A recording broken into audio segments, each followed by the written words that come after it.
Hello there, it's your Wisconsin Wine Guy, and we're back with another sake review. If you recall from earlier videos, I had 4 different sakes laid out, and these were based on the different categories of sake. And the category was Junmai, Junmai Ginjo, Junmai Daiginjo, and Hanjozo. Now, to give you a refresher, anything with Junmai in front of the word, like Junmai Ginjo, for example, meaning pure sake.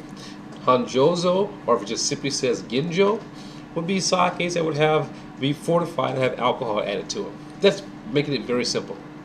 So the goal here is to take you through step by step with me, glass by glass, bottle by bottle, as we explore the different types of sake. I mean, it's a mystery in a bottle, and a lot of people want to get a better understanding about it. First of all, again, let's say it's not rice wine, but we've grown up to call it rice wine. It's not rice wine, it's actually a brewed item. Simple ingredients: rice, water, yeast, and koji. Very simple, right? So we're going to go through and talk to you about this. So we did first the Junmai, we did the Junmai Ginjo. Today we're going to be doing the Junmai Daiginjo. Now, those different levels are based on what's called a rice polishing ratio.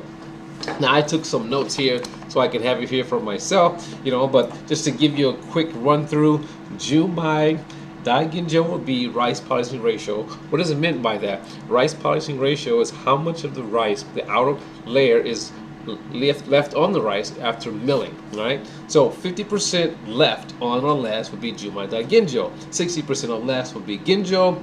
Junmai 70% or less, but usually it's 70%. Then Daiginjo, Ginjo, Hanjozo pretty much runs the same. All right. Remember that second without Junmai means that it's probably fortified or it's fortified. So now we're gonna go through and tell you about this. We're gonna be drinking the Niwa no Uguisu. Niwa no Uguisu. This is going to be, actually it's Niwa no Uguisu 50. So that 50 represents its 50% rice polishing ratio. So 50% of the outer part of the rice has been milled away.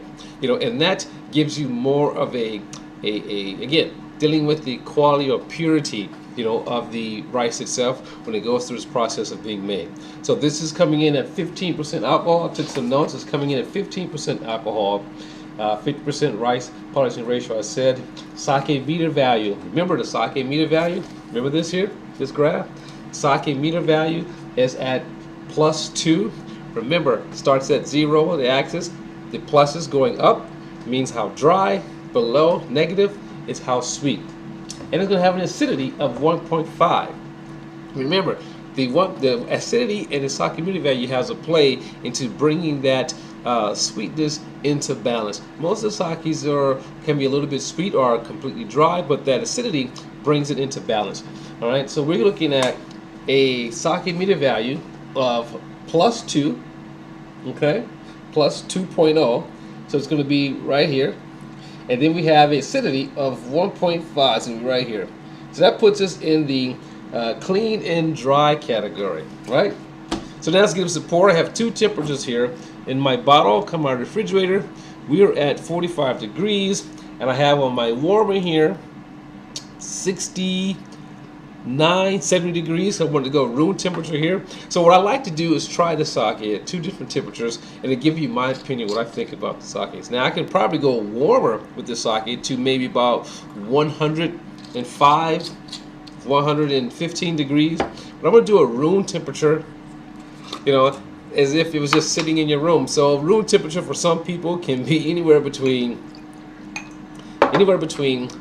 65 and 80. Depending on where you are, what time of year it is. So 65 and 80 degrees. So let's move this over to the side. Again, look at that bottle still. So here's our sake. Here's my warm sake, or room temperature sake, and here's my chilled sake.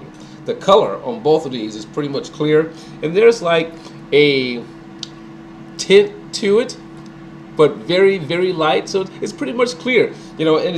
All sake goes through a filtering process to filter out, the impurities, or to filter out, not just the impurities, but filter out the rice particles, and say that.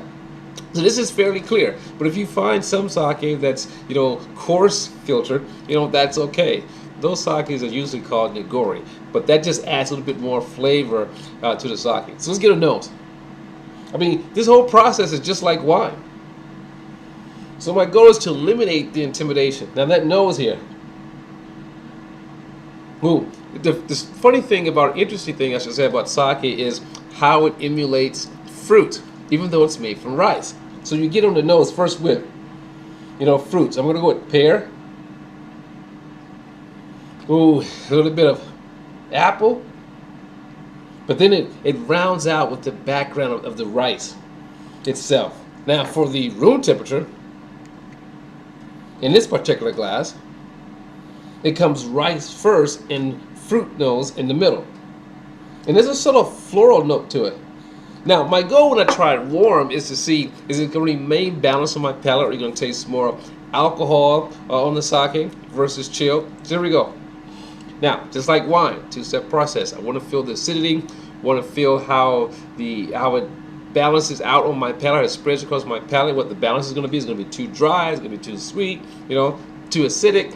What is it going to be? Even if it's alcohol. This is 15% alcohol.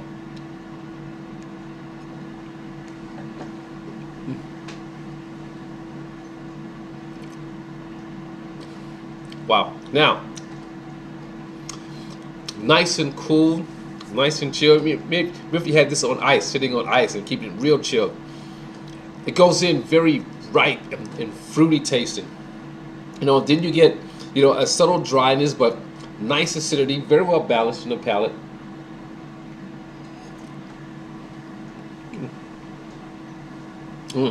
Now, I've had some sakes that are like much drier than this, but I myself like the balance that's achieved here.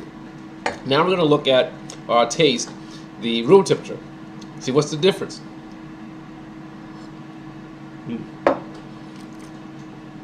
Room temperature has a much more savory note. It's nice and cool, so it's a lot much more savory, whereas we have like very ripe, lively fruit components here. And then that rice, just like the nose, and that rice richness on the background. Oh, but this is very light tasting, chilled. Has a nice little medium body when it's tasted at room temperature.